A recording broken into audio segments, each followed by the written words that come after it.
Bo pasteur moko bakangie na mutaliboma akuche mutaliboma na kata bione. Parce que prophète Gédéon Bekanga basi est-ce que qu'est-ce vraiment côté na kata église to me on ko beta biso entre biso na biso papa. Comment Nzamba ko pesa mutu révélation ke obima na mutaliboma pona ba foule? Non. Dans mon sens que Nzamba ko pesa révélation ke abima na pona ke ndero ya liboma na za la guérir. Est-ce que abiki parce que proverbe les résistants aussi font cesser les contestations. Là ils vont contester les camps. Cela y a bimina ndekwana. Est-ce qu'abiki choqué Nzambe mutapesi mut inspiration. Et ça m'a bête. Mais les résultats après cette inspiration. Résultats zani. Obimina mutana mwana na liboma. Abiki. Comme ça tika obika sima boyebite. Ah papa. Ah papa et loko moko te leki ndenge Salomo azolo babi vomena lia lipa makasi mena kimia kena lia eloko kitoko mena na kimia te batu anozo mona bana kimia te.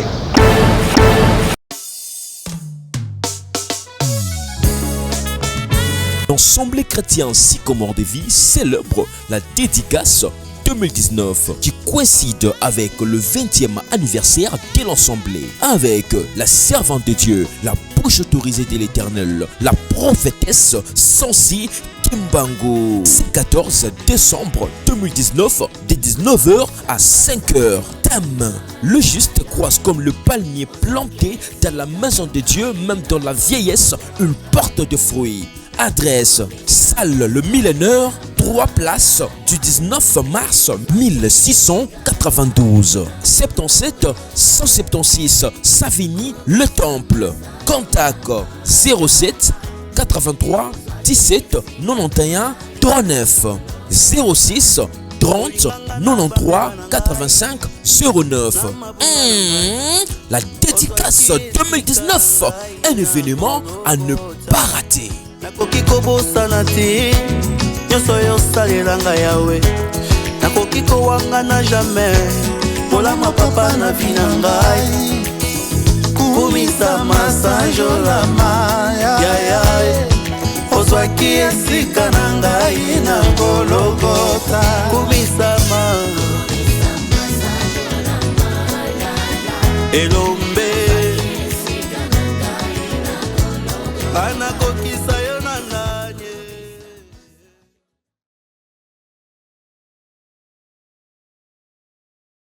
Shalom, shalom, bien-aimés dans le Seigneur. Un grand merci à vous tous qui êtes connectés sur notre meilleure chaîne, La Voix Céleste Nzela Lola Iska Bonzambe et qui t'en a loué mon amour na misala Bonzambe na Bonzambe Lola Ezo Futa Simana Anto Yaro Bakenzama Boeto Kwaye Wapi Elongo na Filo Mukwaya Motema Bivense de Homo depuis Londres, Maman Gisèle Lukelo Motema Papa Emmanuel na Boston, les frères et Papi Kongenda, l'homme de Simangolo depuis Chon de Fonzama Lola, Amonope Amon à la bouche autorisée de l'Éternel Kuna Nazirik, le pasteur Feza Amissia. Bonzambe na Bonzambe Lola Ezo Futa Simana Anto Yaro Bakenzama Boto Kwaye Wapi bien-aimé dans les scènes. Na émission de Toyamina Tozabina Mosakolia. Ok, boyebi très bien qui n'est pas présenté. Toyeko vérifier to bien ici pour vérifier information. Il paraîtrait que quand côté de l'église nae bakanga qui pasteur moko bien-aimé dans les seigneurs. En tout cas les animés to me kosolo nae qui bonzame qui t'a vraiment na maloba na émission de l'autre me kotune eza ye mo pasteur Antoine Namirimpe ko expliquer est-ce que ba makamo pe sala manga OK non pasteur mo ba sala na église asima na ekisi akomo bima na bandeko na biso ba benga bango ba ya ba folle abima na bana baso baza maboma est-ce que sala manga ke ba pasteur a sala na église a keneti ba komo kanga na ebeme nyonso wana bien-aimé dans cette omeka ko solango na prophète et Gédéon Bekanga oyo pe il paraît que il est pas un abamol on met tomber consonné l'émission de rien que la vérité. Shalom l'homme de Dieu. Shalom papa. Ça va bien par la grâce. Lilo bana bande bazola na biso. Na bande gonyoso bazola na biso sikoyo. Nzambe a pambola bino. Par rapport à la question na posé ezandeni ninyo toyoki nangam ya église na OK non ba pasteur moko bakangaki yenande komoko na kati ya bureau na bilo mo ya bongo et bembe mais on va expliquer bon ezolo ba mapena limité jusque là tozo kapeka ba rime ngone batu ba lo ba bakangi pasteur mo azo coucher na mutaliboma mais moi personnellement naza pena besoin na mon ango maintenant on a monité mais ce qui est sûr information zo beza vrai pour le circuler la limité mais le pasteur a question d'être évité ah non mais ayebanité ebantende ka batu ba lo bo pasteur mo bakangi na mutaliboma a coucher mutaliboma na kata bureau na parce que prophète Gédéon Bekanga basi est-ce que qu'est-ce vraiment côté na kata église to mais on a encore beta biso entre biso na biso papa évangile ya Nzambe etikali constant mais omoni là ba papa na biso babani vent ya évangile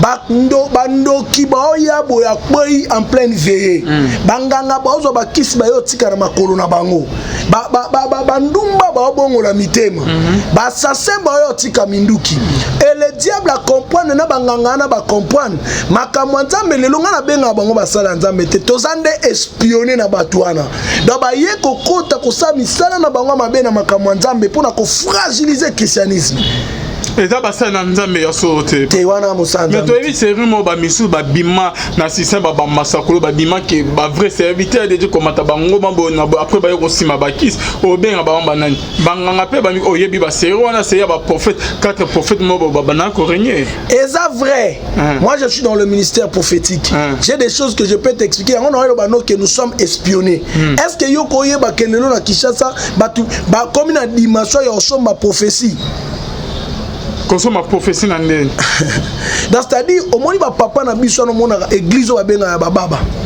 donc akebwa sombi bidon ya mai ya 5 litres ba pesie chaque tongo sukola mi supo o mona makam so ba bidon na sili prophétie sili ah bon à quel soit sombi donc c'est-à-dire de tels gens en appel à Nzambe te ils nous ont espionnés donc ba continue kati na biso mais ba sala Nzambe te wana ba ivré.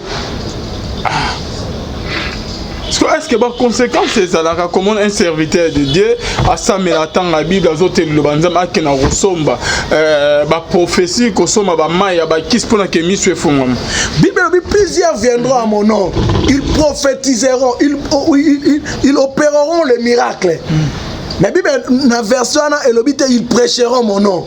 La plupart des gens au monde à côté à terre. Or la Bible dit nous sommes d'abord appelés le ministre de la parole. C'est-à-dire un prophétie vend de cette église, mais étant que prophète n'a cargouan n'angaï, voyant ce qu'on a terre, parce qu'il n'y a aucun ministre on a repéré sa ministère après ces messages t'es pas passé badon ou accompagné son moni muta comment qu'on soit secours pas diable pas Satan sache-le qui n'a pas l'appel de Dieu c'est un espion au milieu des enfants de Dieu l'homme de Dieu comment on a que bakangi pasteur na ebembe na kati limité na bureau na aza ceux qui na la police ceux qui peut banani bachele qui est comment on a que bureau wana papa ebema ko coucher na ebembe pour na kozwa nini ko coucher net ke na mutu aliboma pour na kozwa parce que la fois parce que mon aïe que bakanga pasteur mon aïe bembe ceux qui peut que ba arriver qui est na mort azo coucher kuna na ba mort que na ko copier na ba travailler ya ba mort pour que accoucher na bibeme parce que dernièrement côté na yo na limité ba auto kanga pasteur mon azo coucher na ndekomo ya liboma eza pour na kozwa nini obi Nzambe pour na nini Saoul a non sala mabe na ye mais kufa Saoul ye quand là Saoul a kepa devait ba invoquer esprit à Samuel pour Samuel a prophétisé donc c'est-à-dire Nzamba boya nécromancie mutako ko sala invocation de mort a traité na mort comment yo mutu normal ko coucher na ebembe donc pour le monde que le diable a travaillé na ba interdiction Nzamba pesa bato déjà il n'est pas un serviteur de Dieu. D'office un serviteur du diable. Donc, mais aïe ko expionner biso nenge Esaïa zoloba. Esaïa lobi cette femme wana ba ene Esaïe 4. Ba bi pesa biso ka kombo ya mobali. Mais biso moto mise en charge. Donc ebele ba tambula na kombo Yesu mais Yesu atikala ko kutana na bango te, abenga bango te, ayebi pe bango te. Est-ce qu'il y a des conséquences là na ba passer wana papa parce que ozo bien ba foka bango ande ba église des plein ba tongi ba temple ya minene bazota mona ba jeep ba miracle ozo salam oji ces années. À quoi bon de gagner ce monde et de perdre ton âme? Hein papa ngane nazali awa musalo na sala keloko liboso na ngona mutu ezaka yanga te eza musala ngani ya nzambe nzambe mutakabola na Israël abi oyo azana groupe de 100 oyo azana groupe de 50 oyo azana groupe de 15 nzambe apesaka mutu full par rapport à dimension ya onction o apesi pa mutu et ana ba pasteur msu na église na te ya bien mais so pesi na milieu full boy akuta na stade de martyr à côté à te mais c'est un bon prédicateur et ça par rapport ya dose o nzamba pesi yo bato ana baozo ba full bato ana baozo ba temple baozo po bato mokili ba mona bango bibelo biye o akopesa offrande ne po bato ba mona ye ba que récompense ne seni ozwi yango po déjà bato basali nini ba moni yo mais ozo sala makamu po nzamba zo lokumu nzamba osala nini ako récompenser yo papa Alvin le problème n'est pas avoir de foule na rebi sur loko moko la maison de Saoul était bien embellie la maison de Saoul avait tout mais David azovanda na zamba il a la paix. Mais Saoul avant d'en kitoko il n'avait pas la paix. Tourmenté par les esprits mauvais. Il fallait pas que les gens mouto avant d'en zamba na ba condition mabe. Ayako pesa mouto avant d'en kitoko kimia. Donc c'est-à-dire mouto rozo ba mituka, ozu ba mapangu, ozana ba temple, mais si ton esprit ozana kimiate. Ah papa, et loko moko te leki ndenge Salomon zolo babi, vomena lia lipa makasi mena kimia. Kena lia eloko kitoko mena na kimiate. Batwa nozo mona. Bana kimiate. Mais serviteur de Dieu, maintenant qu'on explique, et cause à la petite recommandation ya Nzambe, peut-être Nzambe a sengi que non, en zone de Guadibo, moi qui est qui bo nganga ya Nzambe qui abi qui c'est na bureau bako c'est là que non, azola lande Guadibo ou comment papa? Révélation nyon so mutako ozo mon frère. La toute sorte de révélation au mutako ozo. Il faut ezana base moko n'écriture. Comment Nzambe ko pesa mtu révélation qui obimana mutaliboma pona ba foule? Non. Dans mon sens que Nzambe a fait révélation que abimana pour que ndero ya libo mwana za la guérir. Est-ce qu'abiki bon et loko se outil pas Nzambe parce que proverbe bezolo belobi les résistants aussi font cesser les contestations.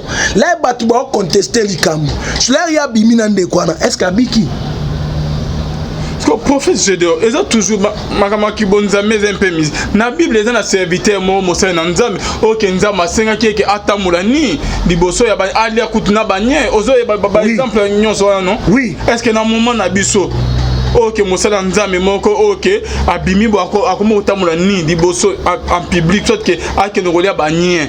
Bilo bo trouver encore kiss non? Tengana onima. Ngai lo endimisanga po Bible lobi vaut mieux la fin d'une chose que son commencement. Et c'est la fin qui justifie les moyens. Pourquoi on dit que pasteur wana ozoki mo ndeko di bomo na côté c'est na bureau peut-être que accoucher nem no bo kan sawanti alla le leka na tolo likne Elisa le lek mona wana tolo ke abi ki samana di bomo ne. Soki nzambe mtape ces révélations le résultat. Bon eloko outi pa nzambe batala ngo après. C'est-à-dire, babo ya prophète prédiction mutulelo te. Ya ngomoni bi bezolo bana Jérémie 28, babi anani ana Jérémie batelemi. Ba pensi bisakoli Jérémie abisa anani abi makambo zoloba oyo. Ezabo était après cela Jérémie zoloba babi anana botoli Jérémie échappe. Jérémie abi dans 7 jours yo kufa. Et alobi batuba yo kiti. Si malobane ou te panza ba kozela 7 jours. Après 7 jours ba comprendre kanana seni akufi. Donc Jérémie était prophète. Choqué nzambe mutapesi muta inspiration. Et ça m'a bête mais le résultat après cette inspiration. Résultat zani. Obimina mutana mwana na liboma. Abiki. Tam so atika obika sima boyebite. Ah papa. Oyebi d'abord le loko kobiki sa mutu bibebi c'est au nom de Jésus, à mon nom vous chasserez les démons, à mon nom vous guérirez le malade. Na croire à peine ma pratique, na croire qu'en orientation, na croire qu'en inspiration, mais inspiration mususu basala on a publicité pe ya mi balé inspiration mususu il faut bien réfléchir avant de le faire. Et on a ba révélation mususu nzamba ko pesa yomoko mais il faut bien réfléchir par rapport à cette révélation. Parce que dans le canal, il y a on a 3 sources de l'obaka. Nzamba l'obaka. Satan l'obaka. Pembomoto ya mutu l'obaka. Donc mutu ndenga zaboye Nzamba l'obaka. Satan zo loba pe kakatino. Pendengo zana yo moko pe par no bomoto esani et loba. C'est-à-dire un prophète, il faut discerner, ça c'est moi, ça c'est Dieu, ça c'est le diable. Il y a un moment où Yesu à côté de Jérusalem, Pierre a dit, maître, n'est-ce pas qu'on a un maillot? Abalou qui accompagne que oh Pierre n'a pas été. Attends, arrière de moi Satan. Accompagne que l'obélion, et ça Pierre, ça c'est le diable. Même comme ça, tout qui suis-je? Baloï, Pierre a dit, tu es le Messie. Ainsi Pierre a dit makambo lobby et ana maïté et na makilate tata na nganda seni a espio. Donc c'est-à-dire un homme de Dieu, il faut discerner les choses. Il faut y avoir que quand est-ce que Dieu parle, quand est-ce que ngamo na loba yango moni Élie a télé abi mbule ko betete pendant 3h30 abi sinon à ma parole. Donc Élie comprend que ça c'est pas Dieu. Ça aussi ce n'est pas le diable, mais c'est moi Élie qui parle. Dans le langage prophétique, nous avons 3 sources d'inspiration. Dieu parle, l'homme à l'obaka, et le diable parle l'obaka. Vraiment, ce que le message nous a ça, na bandero ya église, bah au bazo la même suite il y a événement et salami na limité papa. L'église corps du Christ, ce qui est kamane salami bongo. Bisoto ko tika Yesu te. Bisoto kanga mana Yesu. Mais il faut to yeba que ivre ezali blezali, mais biso rôle na biso ezali nini tozo bunda to kota na église universelle. Dans l'église locale, il y a trop de réalités. Mais pour que nous sommes espionnés, mais le maître de la moisson royale a séparé ivré na blé. C'est-à-dire mettre le bito kola bongo. Toujours continuer bongo. Mais l'autre est important. Moi, dans Zambénion sur place à Fandi, il faut au bon de l'esprit à discernement des esprits et à la catino. Prophétie, nous c'est la prophétie. T'as la acte 16. Moi, je suis dans sakola makamba solo. Mais Pierre, Paul l'air à yokie. Paul a dit, esprit de Python, sors. Paul avait le discernement des esprits. Même des bisous toujours loba. Des batu balanda be mission na bisoboy. So il mutana discernement des esprits ba ke o aza vrai, o aza ventiré, o aza escroc. C'est-à-dire il faut avoir l'esprit de discernement. Oza faux, oza escroc, oza ventiré, to oza na kati na ninyo tanyo smisatwana. Mon enseignement, ma prédication, on a zoté abino, et vandika na ba discours 20, mais ça accompagné na démonstration il y a puissance. Yami balé Paul alobi si pour les autres je suis pas un apôtre, mais pour vous je suis un apôtre. Yami ça tout Paul alobi enseignement na pesibino, même ange outi likola kiti. Ayo lo ba le contexte qui soit anathème. Donc c'est-à-dire mutu faut la constant appel na yo. Oyebo nzamba bengo, moi je te dis, même 500 millions de personnes bah télémi devant moi. Ben si tu es dans le faux, na yebisa bango que je suis dans le vrai. Enseignement na zanango, bonzambo na zanango, appel na zanango au fond de moi, na yebi que authentique. Pe mutu so moni batunyo so bandima koza ya nzambe te. Il faut ça na oui. Il faut ça na batu baboya. Ko Paul lo balobi si pour d'autres personnes ba Paul ba kutana na ba résistance. Abiso pour na batu musu na za apôtre te mais pour na bino je suis un apôtre. Donc c'est-à-dire nazana batu oyo ba ondimanga prophète Gédéon bekanga étant que père et ana mutu musu pe na droit na ye akoko benga escroc musu ba ko benga ventiré mais la plupart ko benga ventiré akoko benga escroc c'est un homme charnel mais mutu soki au côté na dimension de l'esprit nzamba oyebiso qui suis. Amen. Parce que là on est pour ça bino que beaucoup antina niveau aussi ma bakis. Quelqu'un a reconnu aussi bakis parce qu'il n'a pas l'appel. Et bien, les bandara ndengozolo babo papa yo. Soki omoni nzamba kutena mutu. Omoni même Samson. Bible petit exemple nyoso. Samson ba ebisi yo pouvoir na yo onction va na suki. Abeteli delila bakati suki. Bakbomi emisu. Mais les suki koli. Samson bino mwana na mutabi même au milieu des colonnes. Samson a kéina 2 colonnes. Abuki. Samson a koufa. Mais mission Samson zaka obomba Philistin. Samson kolana koufa sikona banane. Naba konza ba Philistin. Naba en d'autres termes. Nzamba kopesa mutu mission monter sur la terre pour souka na nzela. Soke uta ipanzame. Ata au salibérer, Dieu va te récupérer au mission là où il y a l'appel de Dieu. Parce que Moïse a si sa mission n'a été. Moïse a si sa mission n'a été. Parce que tout ce qu'on vit ça, c'est dans le plan de Dieu. C'est dans le plan de Dieu. Oui, et ça le là, na kolo ba no révélation moko mais et si c'était ba débé belé. Mais au moins le quoi non qui m'a si matin non peut ça ka flash. On comprendre normal benanga na coulisse, on aura le temps de te parler. Et on aura bateau ba boya la délivrance. Au moins on ça bien le roi Yesu déjà a benga biso, a koufé la biso, c'est fini. Le sang de l'agneau et bimisa ban Israël en Égypte. Mais na désert et kota bango kanate le sang de l'agneau. Okay. Le sang ya nyama et bimisa bango ka d'Égypte et koti bango désert. Mais na désert pour ba kota kana batona ba bunda masse quitter mon frère. Joshua sali ba bitumba na ba bitumba. Mais ni ne koti sai bango kana. Kasi on a zolo bat. Le sang ya Jésus et l'ongola mutune en Égypte et même en église. Mais en église pour hériter ton Canaan et c'est un sacrifice dans la prière. Par là, donc par là, il y a que la délivrance existe. Il y a des choses, il y a des géants à renverser. Il y a un moment où il y a un vita là. Il y a une révélation sur ma casse. Il y a une fois, il y a bien à Pierre des fois. Donc moi, mon sale en Zambé, moi en Zamba solo. Au premier appel pour les salis, mais deuxième appel pour hériter l'héritage du royaume. Il faut un deuxième appel. Premier appel. À coup de tiers, péché, Bambisinae. Abi yaka, je te ferai pécheur d'homme. Tika Moussalo. Pierre Baké. Mais hier soir, Pierre Abi, hier soir, Satan t'a réclamé pour te cribler comme un froment. J'ai intercédé pour toi. Donc, c'est-à-dire, Satan Bangi Yesu te pas réclamé mon temps. Bangi Nebiso ba pasteur. Donc, Oko Yamba Yesu, Otamola. Pierre Kouta Yambate. Mais Pierre Otamola Nena Yesu. Mais Satan est réclamé. Mais dans la réclamation, oh, lorsque le diable nous réclame, à réclamer, Abiso pas une option à point de départ. Place de Outaka. En réclamant, ok, vas-y, si ça y est, non? Pendant qu'il réclamait Pierre, ils n'avaient pas donc sa Pierre à point de départ. Il y a un moment où ils ont péché Bambisi na ekuna. Il y a un moment où maître à Koufi, Pierre a hésité. Ils ont péché Bambisi. Mais Yesu est-ce que pour la deuxième fois. Abina lobi, Zwa monama boaka kuna na katikati. Garçon na lobi ngana péché butu mobimba. Nazu l'autre côté, maître habité kende susu. L'air talibou, bise bimé comprendre au maître. Ayo fukama. Ah mon maître, c'était le deuxième appel pour Pierre. On m'a dit Pierre Oana, il y a liboso ano ba benga katuna maître. Abi maître, to lando to zwani. Donc c'est-à-dire magaza kana Yesu. Abaramwe bando simbate. Yami balé nde suko akomi na nivation anani ana safira bateki lupango ba ba kosi ba kufi.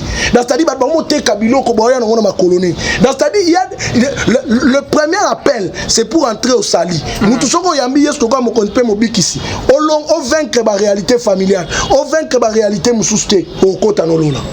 Mais il y a des choses pour vaincre sur cette heure.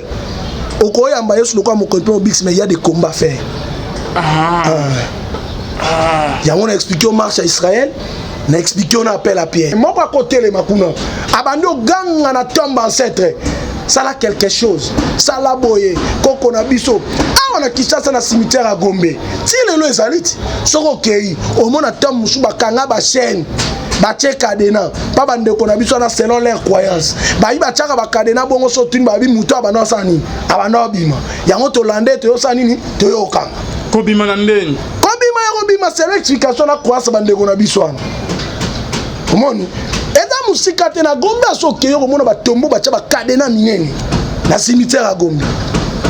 Est-ce que vous avez pas sango que ba kanga pe que ba sala nzambe mususu que bazo que toi que ba sala nzambe to ba musicien bazo que ko invoquer na tom mobo si on ngezo sanga pascal po be ba sala nzambe on sala oui ba ke ko invoquer wana ba espiona biso ba sala ka et ana batu ba sala na baninya na cimetière. Mais il y a des gens non mutu mo ka bimaka awa oh soi-disant un abbé azaka na niveau que ndeko na bino akufa so boke bokute na ye asali ba pratique ndeko na bino na obima boki pe voir ni wando questionner nani aboma yo abani polo ba kentel mutabomanga bwebwebwe yango na biso za moko ba raison nzamba bomela Saoul a kei pena ba sali ba incartation ba bendi Samuel na tombeau Samuel abima ayo prophétiser. Oh lisola Samuel wana si ça non papa ndeni cause que Samuel azaki prophète ya Nzambe bakeye ba bengi abimi pe prophétiser et pas ndeko mo ba yeba ina Nzambe te ba bengi mo sana Nzambe au juste ces années yango moni Yesu l'air na mokili Satan moni Yesu abi si tu te prosternes devant moi je te donne la terre parce que tout ce royaume m'a été donné. Yesu a comprendre que nga mission nga so na meki ka ko zo terre apamba na échouer na mission. Moi ma mission c'est na zo pouvoir ya likolo ya CP ya ser mabele. Yango moni Yesu a uta likolo a travailler na C mais il fallait pas kufa. Yesu akena ko kufa pas zo des clés à séjour des morts. Abi manango lelo soki muto kufi na Yesu lokwa mo kondi pe mo bikisi ata babengi banganga ndeni obimate. Ah bon? Donc ce qu'on moni mutu okina na lobite bazwe lamba na bango balatisie akene lembo na bango bana pouvoir obende mais lelo leba Samuel bakufaka Yesu na akufaka te ya moni Yesu so akenda pesa même ba santu o bana na sama bele kimia. Non pour le moment ceux qui sont vrai serviteur de Dieu au salé la Nzambe na bosolo ata ba évoquer esprit no erosim okobimate et dans la pas bana rien. Non peso témoignage moko mena bombi kombo. Il y a un homme de Dieu abane ko sela Nzambe asaleli Nzambe bakoko na bango ba utimboka ba eba na famille na biso elembo za nango et chaque temps l'air obota maka so imuto ana kufi na bano ba obota matoyeba akeye wazongi yo l'air obota mana elembwana eloko nyonso sa na vie. N'importe quel eloko osala biso tokoya tosali ba travail na biso coutumier eza nango mabete et ko accompagner yo l'homme de Dieu pas ko na piège ana ndimiango andimiango aiba ça va basali ba travail de kwa mata abuja Kishasa abuja poto na voyance na prophétie na makamunios jou yebe mande kwana batu baye basala Nzambe tozalaki ana totelemi bakoko na bango baye baifu basa ba cérémonie ba récupérer biloko bachaki na nzoto bakati ba poala makolo bakati makamunyoso na miso basala Nzambe mais problème na bango ezaka moko babi après ba cérémonie wana il faut na mboka kuna so bakundie ba mona ye na mboka na musika asani aoya ba comprendre que esprit ne seni ni eye ezonga esu na famille mais na ebisio c'est là ba témoignage à oncle na bango oncle ebisa biso abi peto na zaka na pela Nzamba solo oyebi ke ba cérémonie ande salama ba koko ba kena mboka ba zela ba mone ti lelo azonga ba mona na te pour avakata mutema magé ba réalité ana abengaka un grand pas témoigner na matanga ne bato ba histoire ba comprendre magé na masqué grand alobi abi mwana ndake ba kelola pour abenganga a confesser j'ai prié pour lui. Donc l'air a confessé ba prier pour na ye a kufande tolo ba boye c'est-à-dire lelo ndeza ibasala tout azonga bimate ozo beta di solo anen te wana na rota ya Jérémie Mayemba so wana nde mtolo OK ba pasteur Kizamina ba ya reprier c'est ça non ngana eba mama toza na émission non yondo lobi toza na émission ngana émission kaka c'est un honneur pour nous c'est quelqu'un qui nous a appris aussi beaucoup de choses dans la prophétie beaucoup des enseignements attends c'est-à-dire pour honorer son âme na rolo ba makamba bona plateau mais na peso exemple pour na émission que nous soit kufina Yesu masi ya lelo ato santi banganga nyonso abimate bon abimate. Merci beaucoup Lilo Barasna Bande Bazola no concernant sujet na biso ya lelo bande ko nyonso bozola ngai o nyonso za na pratique ya mabe Nzamba za capable de pesa nyonso batu nyonso Nzamba tombola na mokili bazalaka na ba guérison te bazalaka peka na prophétie te na zu exemple évangéliste munene lokwa Jimmy Shwaga lorsqu'il parlait de la repentance batu baole la bandumba baotika kindumba basoda boya na minduki bayotika Nzamba elevaka mutuka te poza na do prophétie Nzamba elevaka mutuka te na do guérison mais Nzamba elevaka mutu par rapport à eloko a tchepa na ope o comprendre ngo Nzamba otombola ne yo peu importe domaine ozali Nzamba otombola no PD2 Nzamba sala mokili nete biso nyonso tozwa ka ba mbongo tozwa ba millions tozwa ba nité le peu que Dieu t'a donné yo sukana c'est que dimension Nzamba ndimi ozalela yango wana kangama na nzambe tobanga nzambe au-delà ya makambo nyonso eza oyo tozomona bamituka bamapangu toutes ces choses là on en a besoin pour ça outillage à travail parce que nzambe yesu aloba na Pierre alobi oza beni na siècle présent même na siècle à venir dans na siècle présent déjà bamituka bamapangu mais soki nzambe apesi yo nanu te zala patient obi diable eloko moko diable akoza nango te za patience parce que patience eza fruit esprit ya saint esprit donc bana nzambe solo faut la passion supporter bénédiction muninga supporter élévation muninga kangama na nzambe parce que au-delà ya vie vie muso ezali après ta mort tu seras où. Je vous en supplie au nom de Jésus. Eux ont un nombre de Dieu. D'abord c'est une honte. Na te ara Yesu mais na conscient qu'il n'a fait. Te wanga na kokanamate. Je parle du nom de Jésus, mais je suis conscient que Yesu non le besoin non superficiel. Te wanga na kokate. Na ibela munoko, na ibela bargimo, na nyoso na sa satana. Na otika londima tate na seconde monga na kenan fait. Merci beaucoup, professeur Gédéon Bekanga. Il y a ONG Zandégenini. Le 24 décembre, awa, dena lobaike ane mobimba to vandi to le to meli. Le 24 décembre, awa, to zana journée na biso ba veuve na ba orphelin. Dena oyebsa bandeko nyonso ya bonne foi. Wane zaka ONGT. Mais wane zala nde pena bo na pesi communiquer na ba quartier na biso na commune ba veuve na ba orphelin ba ye. Parce que tu vois derrière les ONG bonzambe na mona ngo pena piste. Là ça dépend que de moi. Parce que mutako mo zo ba mbongo ba na batu ya mo soma mapangu na mituka na sima batu. Wane ya bonzambe te. Nga personnellement za ONGT na sangisaka bango na ba rentrée scolaire na pe onaza na ngo na pesi bango ba kaye na pesi bango ba bic après baké. Mais kasiti quand il sera affermi. Il n'était pas encore affermi. Il n'était pas encore affermi. Comment ça? Est-ce que oyebi que tu as 2 Chroniques 2:1 au monde a Bible lo bani lo Bible et puis affermi ton trône. Nzamba ropeso libala mais faut affermir en Nzamba ropeso ba voyage, ropeso musala il faut affermir en Nzamba ropeso responsabilité il faut affermir en La Bible dit Salomon a affermi son trône.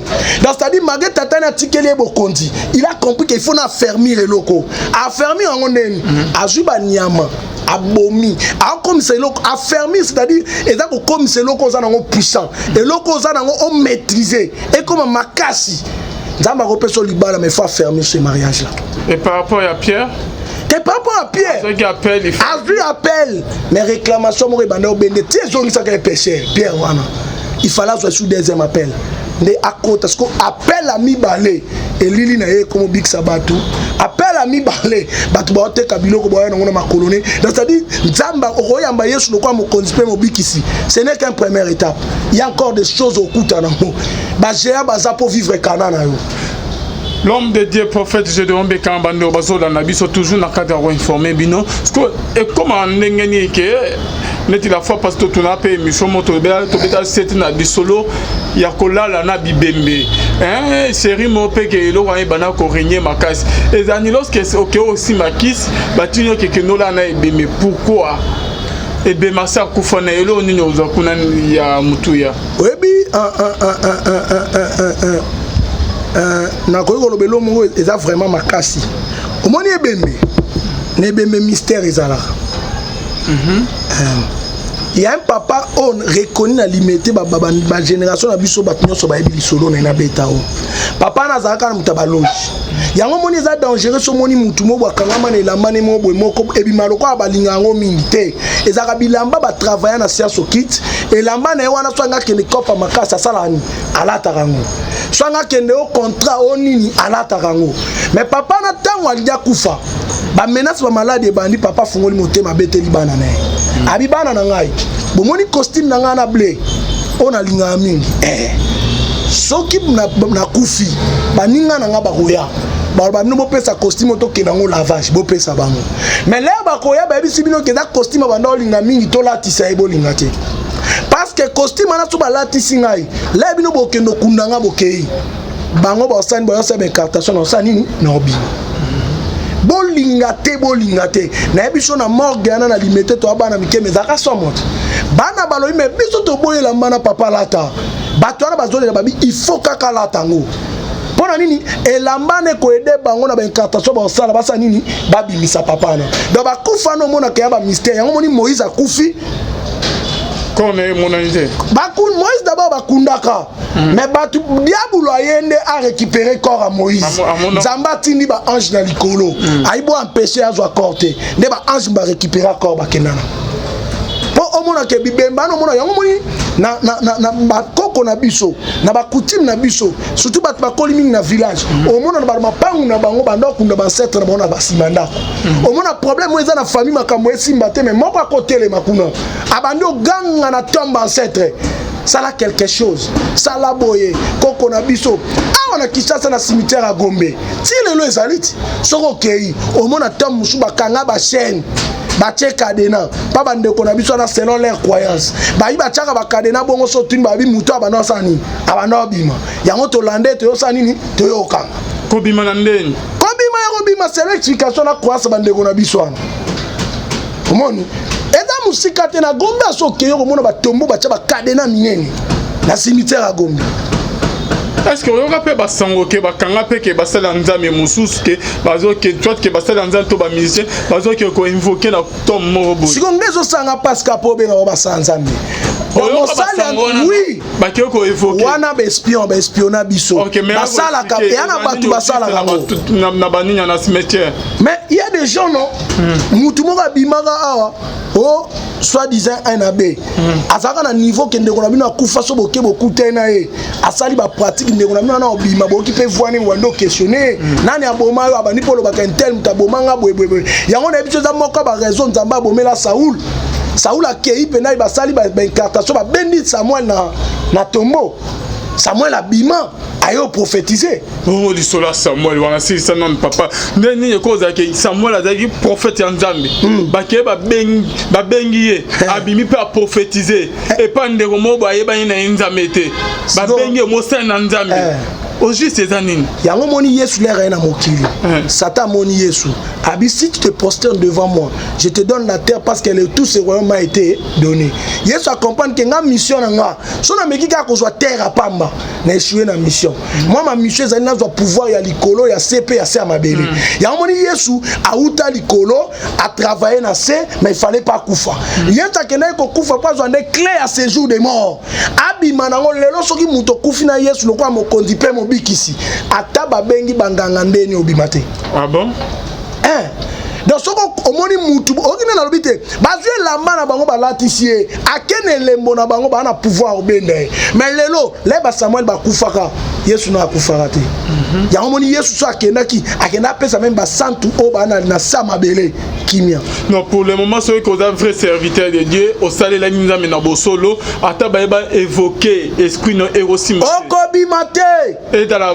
pas bana rien non peso témoignage moko mena bombi kombo il y a un homme de Dieu abandai ko sela nzambe asaleli nzambe bakoko na bango ba utimboka ba bi na famille na biso elembo za nango et chaque temps l'air obota maka so imuto ana kufi na bano ba obota matoye ba keye wazongi yo l'air obota mana elembo ana eloko nyonso sa na vie n'importe quel eloko sala biso tokoya to sali ba travail na biso coutumier eza nango mabete et ko accompagner yo l'homme de Dieu pas ko na piège ana ndimiango andimiango aiba ça va basali ba travail de kwa mata abuja Kinshasa abuja poto na voyance na prophétie na makamunyoso jou yebe mande kwana batu baye basala nzambe tozalaki ana totelemi bakoko na bango baye baifu basa ba cérémonie ba récupérer biloko bachaki na nzoto bakati ba poala makolo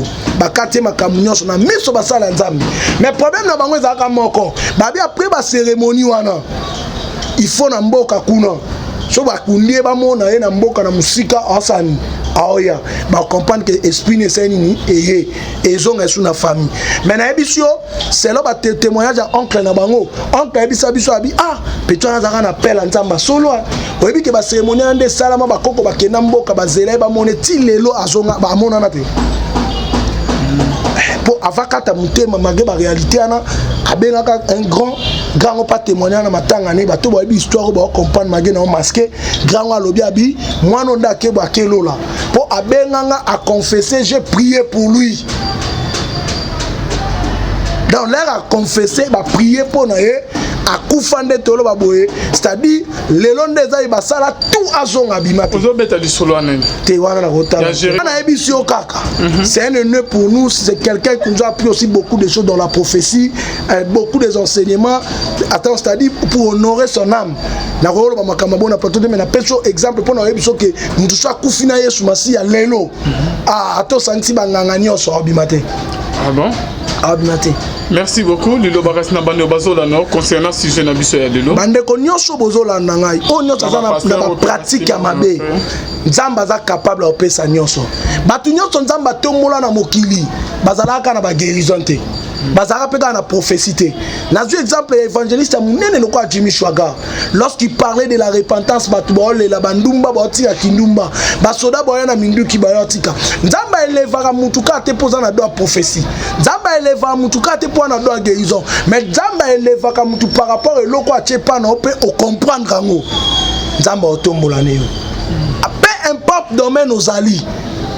Nzamba otombola no PD2 nzamba sala mokili nete biso nyonso tozwa ka bambongo tozwa ba millions tozwa ba nité le paix que Dieu t'a donné yo sukana c'est que dimension nzamba ndimi ozalela yango wana kangama na nzambe tobanga nzambe au-delà ya makambo nyonso eza o tozomona ba mituka ba mapango toutes ces choses là on en a besoin pour ça ba outillage à travail parce que nzambe yeso aloba na Pierre alobi oza beni na siècle présent même na siècle à venir dans na siècle présent des ba mituka ba mapango mais soki nzamba pesio na nuté za la patience obi diable eloko moko diable koza na ngote za patience parce que patience c'est ça fruit esprit ya saint esprit donc bana nzamba solo faut za la patience supporter bénédiction à Mouninga, supporter l'élévation à Mouninga, Kangama Nzambe parce que au-delà de vie, vie Moussou Ezali, après ta mort, tu seras où?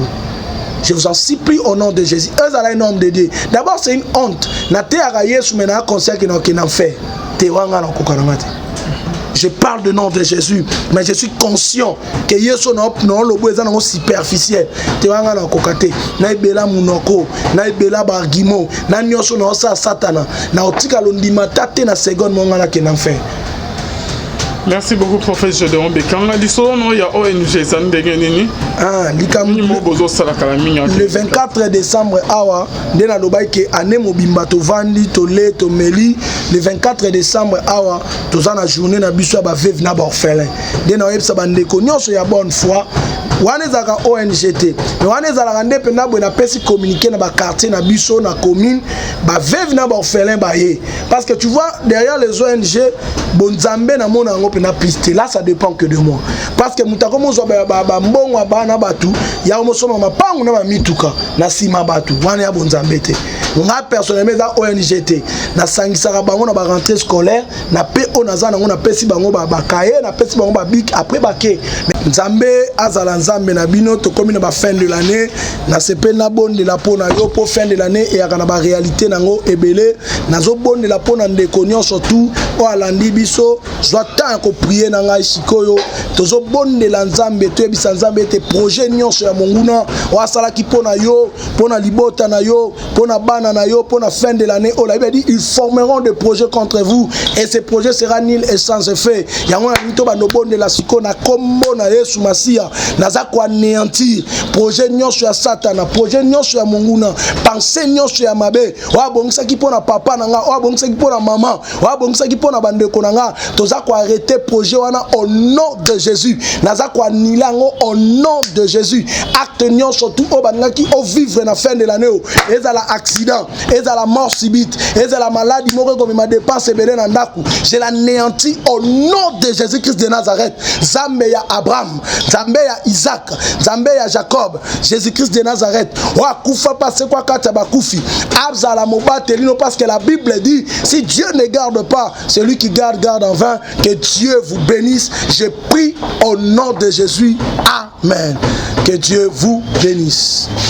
Nzambe azala nzambe na bino to komi na ba fin de l'année na sepe na bonde la pona yo po fin de l'année et akana ba réalité nango ebele nazo bonde la pona ndeko nyonso tout o alandi biso zwa temps ko prier na ngai sikoyo tozo bonde la nzambe to ebisa nzambe te projet nyonso ya monguna o asala ki pona yo pona libota na yo pona bana na yo pona fin de l'année o la Bible dit ils formeront des projets contre vous et ces projets sera nul et sans effet yango na mito ba no bonde la siko na kombo na Yesu Masia naza ko anéantir projet nyonso ya Satana, projet nyonso ya monguna, pensée nyonso ya mabe wa bongisa ki pona papa nanga, wa bongisa ki pona maman, wa bongisa ki pona bandeko nanga, toza ko arrêter projet wana au nom de Jésus. Naza ko anila ngo au nom de Jésus.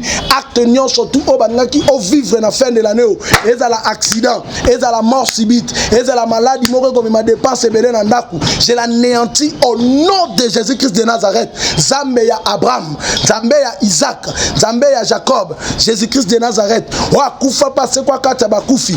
Abzala mobatelino parce que la Bible dit si Dieu ne garde pas, celui qui garde garde en vain. Que Dieu vous bénisse. Je prie au nom de Jésus. Amen. Que Dieu vous bénisse.